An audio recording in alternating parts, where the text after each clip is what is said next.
Not a fan of vegetables. I've tried to point this out that maybe he should add that to his diet. Not that interesting. That's CNN, folks.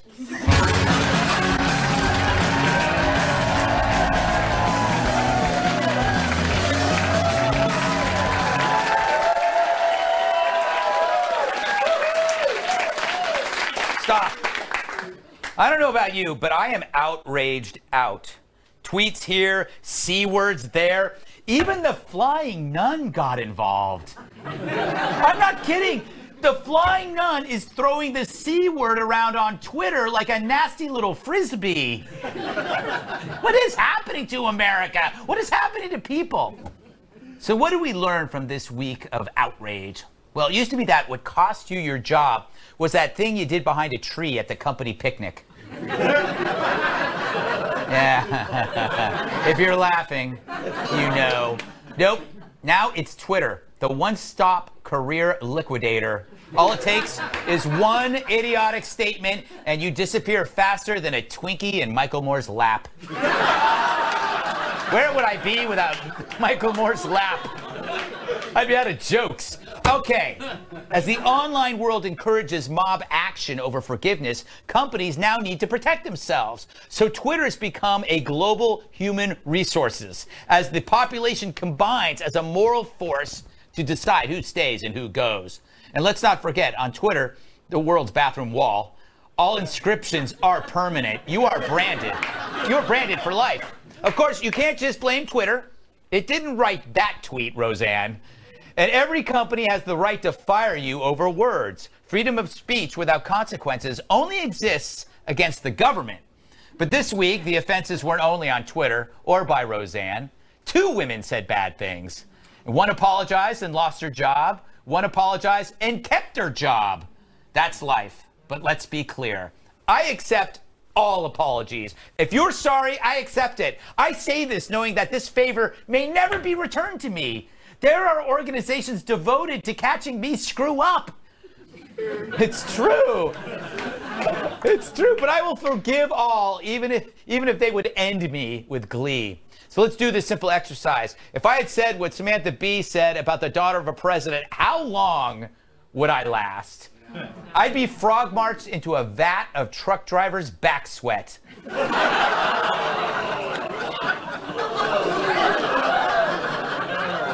I would have requested that, actually. But as righties experience boycotts, lefties get awards. So it's not just about the offense, really. It's about the tribe. And one tribe is less forgiving than the other. See, I'm willing to forgive blunders, but I don't think there's any reciprocity over there at the left. And why is that? Well, Krauthammer said it first. You think they're stupid. They think you're evil. Meaning a conservative believes a liberal is mistaken, but a liberal believes a conservative is immoral. It's a huge difference. And behavior toward a righty is then excused because, after all, you're bad. If someone is evil, you can do anything to them. You can mimic their beheading. You can call a mom a C word for posting a picture of her child. You can wish death on Americans just for fun. So we all knew Bee would survive because that's the real story. We knew she was safe. Because in the contemporary landscape, the liberal joker's heart is always in the right place. After all, Ivanka, she had it coming. She's a mom, and her dad's evil.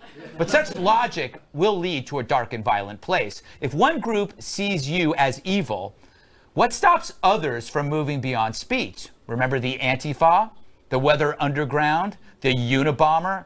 I bet all major violence, the kind of the mass-killing variety, didn't start with, I disagree with you. No, it was, you're evil and we must stop you. Now, Trump's triggered some seriously angry people. Kathy Griffin, the decapitator-in-chief, she still sees herself as the victim. There's Tom Arnold, oh man, sad case. Chelsea Handler, what happened? Kimmel, Oberman is back. Sarah Silverman, who wanted a military coup. Robert De Niro, who threatened to punch the president. Of course, there's Alec Baldwin. Then there's sad Jim Carrey. And now, even the flying frickin' nun. It just breaks my heart. I love Sally Field. But these people are so broken by Trump that they no longer see you as human, but as a problem. I guess after the Obama era, all this losing is unknown territory. So we were watching a national tantrum for spoiled brats. So what do you do if political adversaries want you ruined, but you just want them healthy enough so you could debate them? If they're constantly demanding scalps, shouldn't we do the same, a sort of mutually assured career destruction? Is that the only way to get everyone to stop the outrage crusade, to see that it goes both ways? I don't know. That is not me, and it shouldn't be you either.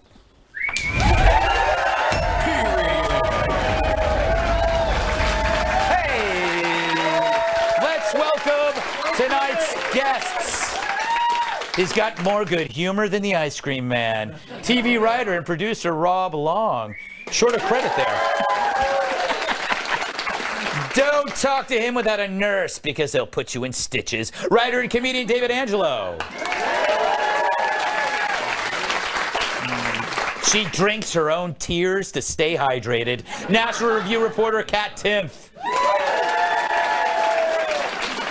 And he stole his pinky ring from Saturn. Former WWE superstar and my massive sidekick, Tyrus. Rob, you were a big-time Hollywood producer. Cheers, that Jim story, Sure. What's that other show? A recent cancellation. Yes. Yeah, I've been there. Yes, you bet. You were canceled, but you did nothing racist. No, we just didn't hold our audience. That's what we did. By the way, great contemporary reference with the Flying Nuns. Fantastic. If you are under 80 years old, that was a show on 50 years ago. Half a century ago. But did you see her tweet? I did. Sally Fields' tweet. Sally Fields used the C word to actually pile on Ivanka, which is like everybody was trying to outgross each other, right? Well, that's what they do. They're like trying to act like it's not a big deal or to pile on or something. I mean, it's slightly different. I mean, the tweet and Roseanne's tweet and Samantha Bee's statement are different. Right, I agree. But you know, what can you do? Like if you're running ABC, you know you're going to have trouble with your advertisers. You can't just like ignore that. This is like a $500 million business that she torched. The real question is like, why did they not take her phone away? Yes. Right? Because that's the. Every other star of a TV show, every other star of a movie had to go through something called, you have to get a physical. Right. You have to get insured. Insurance is really important. It's called completion bond. Yes. And if you can't be insured, you will not get the job. That's a good point. You know, David, what depressed me was not that Roseanne got in trouble. I like the idea of the show itself. It was kind of sloppy. But I like the fact that they actually presented some kind of civil discourse that was missing. So I was like really hopeful. And the person who presents the civil discourse then goes ahead and shoots it in the head. I mean, she actually creates this thing and we go, oh, maybe the world will change. And then she tweets this thing and then it all goes away. I know. It's kind of depressing. That's what it is. It was nice. I admit it was nice to see a character on TV who was an open communist. Yes. We had fun for a few months. But now we go back to it, and it's tough now. They're gonna put the freeze on those types of things. I feel like. Yeah. You know, it's gonna be pilot season. Pilot season. My agent told me. You know, it's like make sure the pilot's out before you put your head in the oven. And the advice I got. Ladies and gentlemen. That was the advice you got, huh? Yeah, that was it. That conversation happened. Do you buy, Kat, the Ambien excuse? Because the reason why I bring that up, everybody knows somebody who's had an experience with Ambien, but that was Roseanne's excuse. Do you buy that? I do not buy that. Okay. I don't think that Ambien makes you racist. I think that what she said was unacceptable, and I just don't understand why she would think it was worth it. Yeah. I mean, the best thing about Twitter is not only do you not get paid for your tweets, but you can also get fired for them. Yes. There's no upside. There's no upside. I don't know why any of us are on this app whatsoever. And I say this as someone who does absolutely, literally nothing else. Yeah. But I don't know. I think it's sad. It's sad. It's very sad. We're all very sad. What, David, you were going to say? I think Twitter is actually pretty interesting. It's good, you know, because before Twitter, I was struggling in obscurity. And after Twitter, now tens of thousands of people know that I'm struggling. Nice. It is good for that.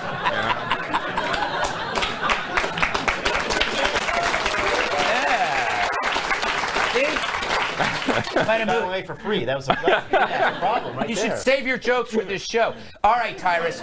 Okay, what about B? The amazing thing is nobody expected Samantha Bee to be fired because it was planned. I think it was planned. The audience loved it. They all cheered when she did it. Do you think it's different? Well, the connotation's different. Right. But I think it was recorded, Yeah. edited, Yeah. watched before, and they were really excited about it. So it was a premeditated hit. Yeah. And when they did what they did, she then, because there was some backlash, not because it was the right thing to do, to look back and be like, hey, that was wrong, and call somebody that. Especially a picture of her holding a child, which I think is. But it was because the sponsors were like, no, we're not good with that. Yeah. And it's okay, I guess, because she got a pass. Here's where it gets weird. She got away with that because I think she was a woman. Because if I would have said that on this show and you guys would have let it run, oh my God, you guys would have been. And then Greg be like, I'm so sorry. Tyrus, there's nothing I actually can't talk to you anymore. That's true. And I would drop you like a hot potato. But Greg, hello, sorry. And he would come out here and bash me and show bad videos of me and talk about he never liked me and he was scared every day to come to work and I was a bully. And you know me so well. He would have buried me. He literally would have buried me. I would have buried him so quickly. You know what I'm saying? So I feel like it's kind of one of those things where if a man would have said that on the same type of show, he would not be around anymore. So it's a definite double standard. And the other thing where I think is on us, and I kind of was one of the things I thought was funny was the president was upset about apologies. Yes. That had me laughing. Like, it is. Like, yeah, Mr. President, bruh. You don't apologize. Yeah. When your staffer said that stuff about John McCain, no. Yeah. Even if it come out your mouth and it was wrong, we don't apologize over here. And that's something that's been something that the Trump and the Trump presidency and the new Trump Republicans, we don't apologize for nothing. Yeah. And for him to be like, why don't you apologize to this person? I was like, come on, man. Like he's got to be messing and joking around. Because the right don't apologize. No, Just keep going. Yeah, no, the left, it's true. they fire each other and ruin each other's lives and then look to us to do the same thing. And we're like, nah, we're not doing that stuff. I see this outrage cycle moving so fast. You have an error that's driven by emotion, stupidity. That gets the spotlight, the crowd, the instant outrage. And then the company that you work for goes, holy crap, this place is going up in smoke because they're watching Twitter and then they don't want permanent damage, so you're gone. I just one of the things I was really offended by when the mainstream coverage is they're like Roseanne was she was the voice of the red state, and no, her character was. Yeah. People, just like for me, I loved Conan the Barbarian. He was the man. I didn't know Arnold from nobody. I didn't know he just happened to be cool, but I'm just saying I didn't know him. Yeah. I like that guy. And so America likes the character. They like the family, not the person who made the racist statement. They love that's who they're hurt by. They don't have that character anymore, not Roseanne. And that's it makes her very clear. All right, we got to roll up. Coming up, a new entry to the Fake News Hall of Fame. That is next.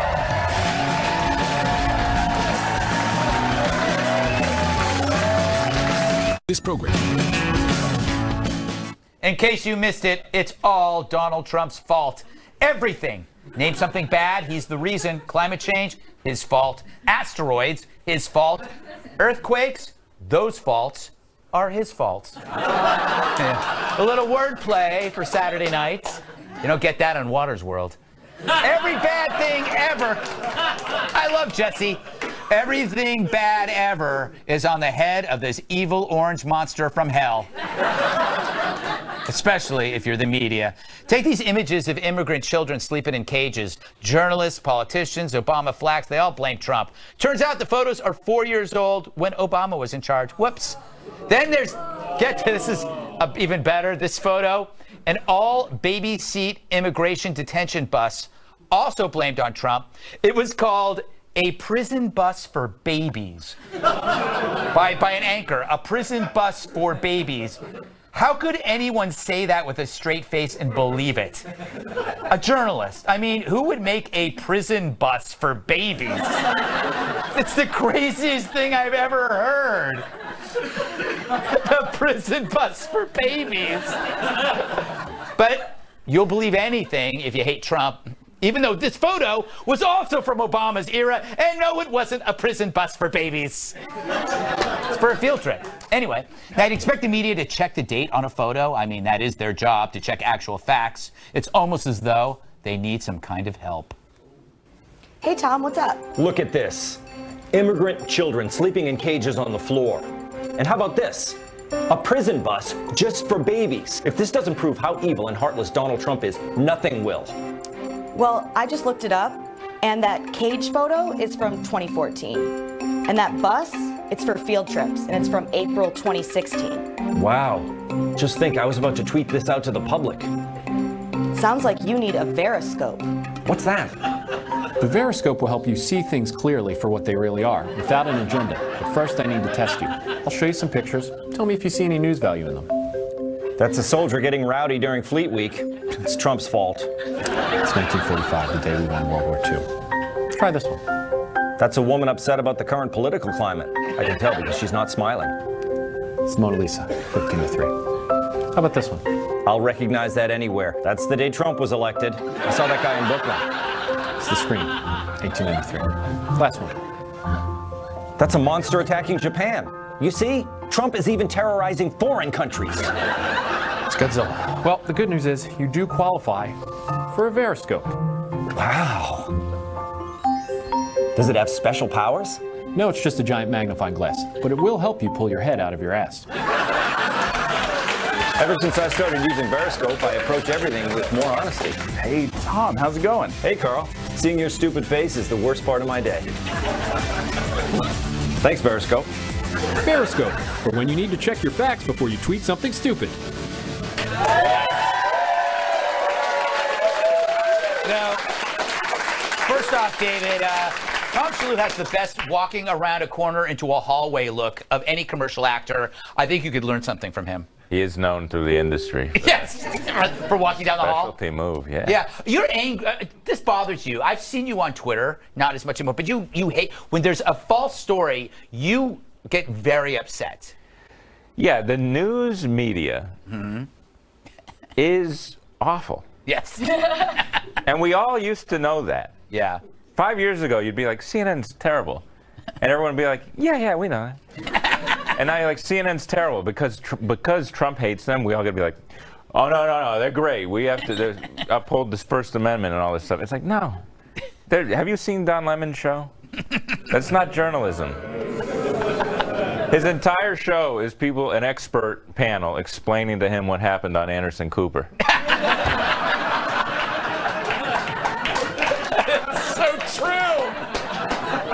That is so true. You're in trouble now. Kat, isn't it just easier to blame Trump for everything? I'm sure some of your own disappointments in life you could trace to Trump. I'm going to start doing that. Yes.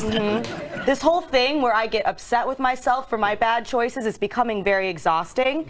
And this whole thing where I've apologized when I've done something wrong, I'm not doing that anymore. Next time I do something wrong, I'm just going to blame it on Trump. And I know that a huge segment of the population will apparently believe me without even checking. Yes. I'm never going to say, hey, like, sorry, I don't know, vaped on your baby on accident. You know, for example. I'll just say that Trump made me do it, and the next thing you know, I'll be some sort of victim. I vaped on your baby. Is that a euphemism? Sometimes they come out of nowhere. Yes, the babies come at come you out of while you're nowhere. vaping. Yeah. I vaped on a baby. Tyrus, there's so many examples of this, like when an entire opinion shifts when you introduce one variable, like prison reform. Prison reform, Trump was for that, but liberals weren't because Trump was for it. It's weird. Yeah, well, it was the question. The question was weird. You've been here for 3 years. I never ask questions. Okay, no, you asked me the questions. This is weird because it's not about black people in sports. So Oh, like he does it. Wow. Like I'm the leading official on Dennis Rodman and Whoopi Goldberg for him. It's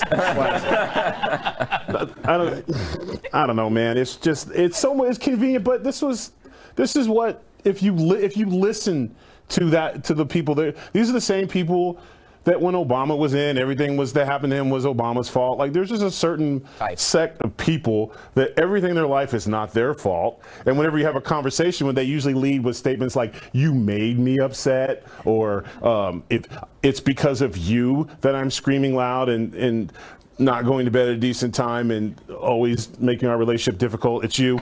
So, I mean, I don't know if anyone knows anybody like that, but I've come across a few people. It's not necessarily Donald Trump. He's just convenient now. Yeah. He's the new, Trump's the new Munson. You know what I mean? I got Trumped out in the middle of nowhere. You know, it's always, Trump is the easy guy to blame. And if you blame him for something and he hears you, chances are he'll fight you back. Yeah. So you get your audience, Yeah. you know? In a weird way, Trump is like the weather. Trump is like the weather. You walk outside, Trump! Yep. Well, but I mean, to be, yeah, right. I mean, I guess that's, I don't know if you do that, but I mean, to be fair, I mean, Trump also takes credit for everything. That's true. So he says, only I can fix it. I alone can do this. So in a way, it's a perfect relationship with him and the media. They're getting the president they desperately, desperately deserve, and they're getting it good and hard. Very good point. You know, solution for cable news, they got to get rid of like the lower thirds that say Republican political consultant or a Democratic analyst. Strategist. Or whatever it is. Get rid of that. Just go, I hate Trump. And then, like, I'm okay with the guy. Yeah. Because that's basically what it is. Guys, most of America's like, hey, let's see what happens, as he says so many times. But the other side is, I can't stand him. Thank God that never happens on the 5. No. All right, still to come. Oh, yeah, you guys are mean to Juan, yeah. We're not mean to Juan. Maybe Geraldo. So how bad did Donald Trump traumatize the Democrats on Election Day? We discuss the damage next. Live from America's News Headquarters, I'm Marianne Rafferty. President Trump's attorneys argue in a 20-page confidential memo that it's impossible for him to obstruct justice because he has absolute authority over all federal investigations. The memo obtained by Fox News on Saturday was sent to special counsel Robert Mueller in January. It also says the president cannot be forced to sit for an interview with investigators probing Russian meddling in the 2016 election.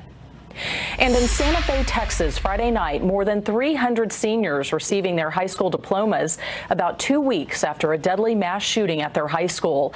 10 people, including 8 students, were killed. And seniors from Marjorie Stoneman Douglas High School in Parkland, Florida, graduate Sunday. A gunman killed 4 of their classmates, along with 13 others, on Valentine's Day. I'm Marianne Rafferty. Now back to the Greg Gutfeld Show.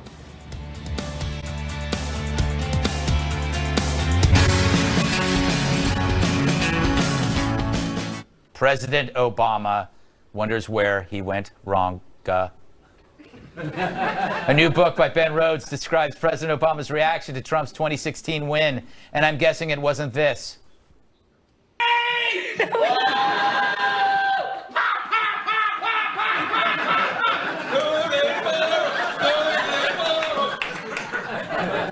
That is every brother-in-law. No, instead, President Obama questioned himself in America. Quote, what if we were wrong? Maybe we pushed too far. Maybe people just want to fall back into their tribe. Now, this new book is written by one of Obama's most loyal lackeys, a guy named Ben Rhodes. This is great tape. HBO caught him on the night that Hillary lost. I can't.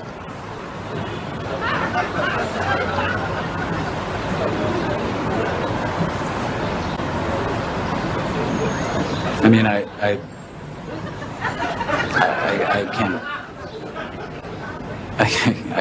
can't put it into words. I don't know what the words are. I could watch that forever. So you know what? It needs music. I mean, I can't put it into words. I don't know what the words are.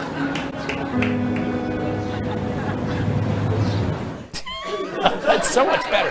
All right. My favorite part of this upcoming book is when Ben Rhodes says that Obama tried to cheer him up by sending him this message, saying, quote, there are more stars in the sky than grains of sand on the earth. So that was from Obama. But isn't that something someone in the drama club would use as a motto beneath the yearbook photo? Or maybe it's the tagline on a diamond ring commercial. But it wasn't. It was our president. So there you go. All the evidence you could ever need on the difference between Obama and Trump. Obama says there are more stars in the sky than grains of sand on the earth. Trump says this. supported the invasion of Iraq. Wrong. That is absolutely proved over and over again. Wrong. They will be met with fire and fury like the world has never seen. They're sneaky, dirty rats. Grains of sand, my ass. What do you make of this?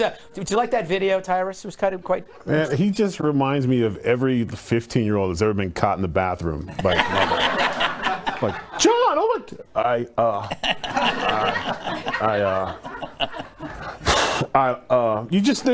there's no words. I mean, obviously he's hurt. I get it. I mean, but I mean, damn, I don't think Hillary was that hurt. No, it's true.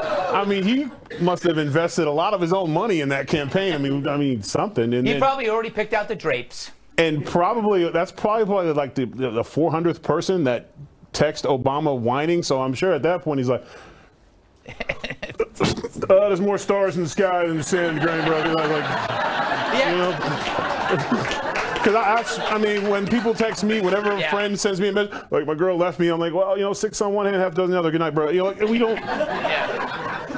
It's not my job anymore. I'm out. Kat, it really seemed like the end of the world. It was almost like they woke up in a cryogenics lab and the world has changed beyond their own comprehension. That's certainly what they're acting like. I love that he took the time and the effort to write in this new book that he was shocked and had a hard time with President Trump winning the election. Because how else would we know that an Obama advisor had a tough time with Trump winning the election? Because all these Hillary supporters seem to be handling it so well. Yes. Where the other chapters like water is wet and like it gets dark outside in the nighttime. Rob, are they going to learn for the midterms? Is this are they just a mess? No, I mean, maybe we were wrong. I mean, these people do not think they were wrong. They think we were wrong. They think you were wrong. They think a lot of people. They don't think they were wrong. Right, They just think they didn't yell loud enough. It's like when you're talking to some foreigner and you think if I speak louder, maybe they'll understand me. Right. That's kind of their theory. Next time, just louder, just more loud. And so, look, the truth is that the generic balance tightening up in the midterms. Yeah. What looked like a disaster for the Republicans may actually not be a disaster. Yeah. And if that's the case, I would hate to see Ben Rhodes that day, that Wednesday morning. That is not going to be. Well, they need to prepare for that now. They need to be laying in the Wellbutrin right now. If he's still in the political game after that, then he's an addict. He likes feeling that way. I mean, how many times you get your heart broke, bro, before you move on? Like, get out the game. Last word, Miss Angelo. Thoughts?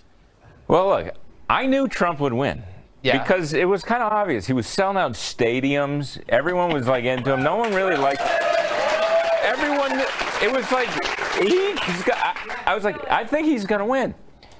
So then there's all these people who are like supposed to be so smart. Yeah. And they're like, it's like, oh, you didn't think he'd get the nomination.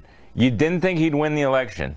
Then you think he's the Russians' top spy. It's like, I have an alternate theory. Maybe you're just dumb. Red meat for the crowd. I think I am included in that audience of dumb. I think 99% of I said this on the 5. I think I only knew 3 people maybe that were like new. You never told me that. Dude, I won money on it. Oh, really? I was like, he is going to win. My brother-in-law, my buddy who runs a steakhouse in Midtown, Terry Shappert on here. Yeah. He was like, we joked about it. Like, yeah. Remember I had the Donald Pump shirt, like, hey, this dude's probably gonna win. This guy's gonna. He won? Like, yeah. It's amazing. All right, coming up, what do world peace and delicious cheeseburgers have in common? Stick around and find out.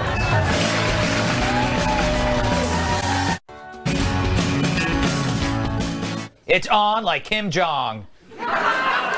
I think you're going to have a very positive result in the end. We're meeting with the chairman on June 12th, and I think it's probably going to be a very successful, ultimately a successful process. We'll see. Remember what I say. We will see what we will see. The birds apparently agree with him. chirping away like that. So things aren't so grim with our second favorite, Kim. They're not quitting each other, and there are signs of progress. The North Koreans hand-delivered a letter to Trump. Who doesn't love a letter? I would love to see what's in that letter. Oh, would you like to see what was in that letter? Would you like? How much? How much? How much? How much? So North Korea's #2 guy hand-delivers this letter, and he stays for 2 hours. So that's a good sign.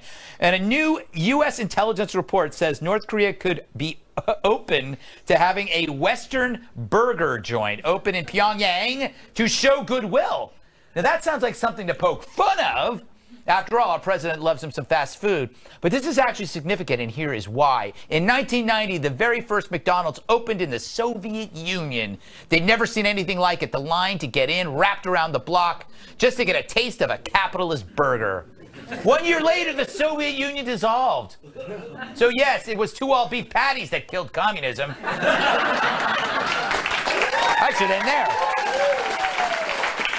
So if North Korea is open to sticking a burger stand in the heart of their capital, that is progress. They could even try my new high-speed drive-through idea. 2 sweet teas, please. Put that on debit. Thank you. Great day. Doesn't work out too well, Kat. Is this a genuine olive branch? Or is this just some kind of thing? I don't understand how a burger place is an olive branch to any of us. I bet none of us are going to eat there. I'm just saying, none of us are going to eat there. And President Trump wouldn't eat there because he does only, he'd want, if it was a McDonald's, he would, but it's not McDonald's. I wouldn't eat there. I don't understand. It's kind of offensive to me. Why? To suggest that we could be bought so easily. Like saying, we eat burgers too, just like you eat burgers. Let's have peace. That doesn't really make sense to me. I don't care if they have burgers. I just want them to not have nukes. It's so ironic. Because there's nothing better than nuking a burger, Rob. That's exactly right. Yes, notice how I put those two things together. I did notice that. I truly am a comedic wonder. That's why you're on ad-supported cable on Saturday. But this is kind of a weird thing. Although you look at Kim right now, you think maybe not a burger place, maybe one of those salad places. But the problem is, there's no end to there's no happy ending for North Korea, right? There's no way that they're going to get out of it. Get 23 million emaciated North Koreans. Yeah. There's nothing for them to do. I mean, they are going to need fast food. They're going to be working in fast food restaurants. I mean, I can even see Kim with the baggies on his hands at the Chipotle filling up your burrito. They don't have any skills. So this is good news for them because there's a disaster looming. And you know what? I'm optimistic, and I'll tell you why, David. I believe that it's a win-win situation, right? They need us, and we'd like them to disarm. And I think that Trump is like the first guy as a salesman from Queens to actually approach this idea and say, why don't we sit down with the guy we hate? He does that when he was a developer in Queens. He met with worse people. Yeah, no, that's true. And we'll see what happens. It's like, what's the harm that can befall us? You know? Yeah. I mean, it can't get any worse. I like the idea that they just go hard on the negotiating the burger place. We'll give you paninis. That's it. That's the red line. I know. All right, take it easy. I hate paninis. I absolutely hate them. They're just, they're it's a crushed sandwich. It is a crushed sandwich. I don't like it at all. All right, Tyrus, I feel good about what's happening. There's going to you probably would feel good about this, Greg, because you're probably in on it. Yes. You and Trump with your secret burger stands all over North Korea. I can see Don Lemon's getting fired up now as a new panel. He is putting his own burger businesses. It's going to be not Trump burgers, and it's going to be all over North Korea and Asia. Probably a golf course in there too. More scandal. More scandal. Russians will be investing. You just happened to meet with them the day before to set up where they're going to have the yellow tea that arcs burger plan. Yeah, this is a whole thing. This is a whole. Why wait? Let's drop it now. Yep. Yeah. He's investing in burger stuff. And he's going to have Trump burgers all over the world, starting in North Korea, which the president's not allowed to open a new business, so he's breaking the rules again. So we need another special counsel. Let's get this going. Sorry, Don. Sorry, Don, Right, impeachment.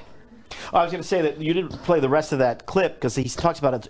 It's a great letter. It's a beautiful letter. It's a very important letter. I haven't read it. Yeah. That's how he finished it. But it was really nice Hallmark paper. Yeah. It was like that soft stuff, probably musical when you open it up. I love that. Yeah, it's probably amazing card. So the content's irrelevant. It was the font and the fact that it was like a velvet. It was real soft. It felt really real because somebody said, "Why haven't you read it?" He goes, "Well, I didn't want to read it with the guy there." Yeah, it's like everybody. Do I open this now? Should I open this now? Open it later. No, open it. But let me get on the plane. It would be great if it was a glitter card. He opened it up and glitter just went all over. All right, coming up, will the moon be our 51st state? It's the question special report. Refuse to ask.